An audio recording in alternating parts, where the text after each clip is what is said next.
Friends, ఇప్పుడే అందిన వార్త సీఎం రేవంత్ రెడ్డి సంచలన నిర్ణయం, ఊహించని గుడ్ న్యూస్ అంటూ లేటెస్ట్ అప్డేట్ అయితే వచ్చిందండి. ఆ వివరాలు ఏంటనేది వీడియో రూపంలో తెలుసుకుందాం. వీడియోని స్కిప్ చేయకుండా పూర్తిగా చూడండి, అప్పుడే కంప్లీట్ ఇన్ఫర్మేషన్ అయితే మీకు అర్థమవుతుంది. ఇంకా ఎవరైనా సరే మన ఛానల్ సబ్స్క్రైబ్ చేయకుండా వీడియో వస్తున్నట్లయితే వెంటనే మన ఛానల్ సబ్స్క్రైబ్ చేసుకోండి, బెల్ బటన్ యాక్టివేట్ చేసుకోండి. చాలా మంది చూస్తున్నారు కానీ లైక్ చేయడం మర్చిపోతున్నారండి.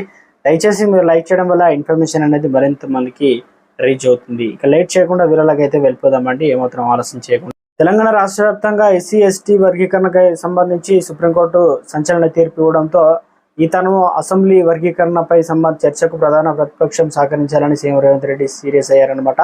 ఇక వర్గీకరణ అనేది అత్యంత ప్రాధాన్యమైన అంశమని అందరి అభిప్రాయాలు తీసుకోవాలని, ముఖ్యంగా వర్గీకరణపై ప్రతిపక్ష నాయకుడు కేసీఆర్ కూడా చర్చలో పాల్గొనడం సూచన చేశారు. అయితే ఓవైపు సీఎం మాట్లాడుతుండగా వి వాంట్ జస్టిస్ అంటూ బీఆర్ఎస్ నాయకులు లేచి నిలబడ్డారు. ఇక ఈ క్రమంలో తమకు మైక్ ఇవ్వాలని కోరగా స్పీకర్ వారికి అవకాశం ఇచ్చారు. వర్గీకరణ మినహా మరే ఇతర అంశాలు మాట్లాడినా వెంటనే మైక్ కట్ చేస్తామని స్పష్టం చేశారు. సో మొత్తం మీద అయితే సీఎం రేవంత్ రెడ్డి చెప్పకనే చెప్పారు. ఇక అసెంబ్లీ వేదికగా ఏదైతే భారతదేశంలో మొదటి రాష్ట్రంగా వర్గీకరణ చేయబోతున్నామని, దీనికి సంబంధించి ఇప్పుడు ఇచ్చినటువంటి నోటిఫికేషన్లో ఎస్సీ యువకులకు అందరికీ కూడా మొత్తానికి దళితులందరికీ వర్గీకరణ సంబంధించి ఆర్డినెన్స్ తీసుకువస్తామని, రూపకల్పన చేస్తామని మొత్తానికి అయితే గుడ్ న్యూస్ అయితే అందించారనమాట.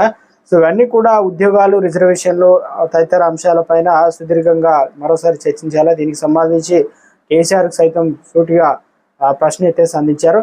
ఇక మరోటి కేబినెట్ మీటింగ్ అయితే జరుగుతుందన్నమాట. ఈ భేటీలో జాబ్ క్యాలెండర్ సంబంధించి, అదేవిధంగా రైతు భరోసా ఎకరానికి 7,500, కొత్త రేషన్ కార్డులు జారీ, ఇక నిఖిత్ జరీన్ గౌస్, మొహమ్మద్ సిరాజ్లకు ఇద్దరికి చెరో గ్రూప్ 1 ఉద్యోగాలు, ఇంటి స్థలాలు కూడా వాటిపై సుదీర్ఘ చర్చలు అయితే జరుపుతున్నారన్నమాట. ఇందులో ప్రధానంగా నిఖిత్ జరీన్ గౌస్, మొహమ్మద్ సిరాజ్కి అయితే గ్రూప్ 1 ఉద్యోగం, ఇంటి స్థలం ఇవ్వాలని కేబినెట్ సూత్రప్రాయంగా నిర్ణయించింది. సో దీంతో భారత్ T20లో వరల్డ్ కప్ సాధించిన విషయం తెలిసిందే. కప్పు సాధించిన తర్వాత హైదరాబాద్కు వచ్చిన సిరాజ్ సీఎం రేవంత్ రెడ్డి కలిసి మర్యాదపూర్వకంగా అయితే కలవరం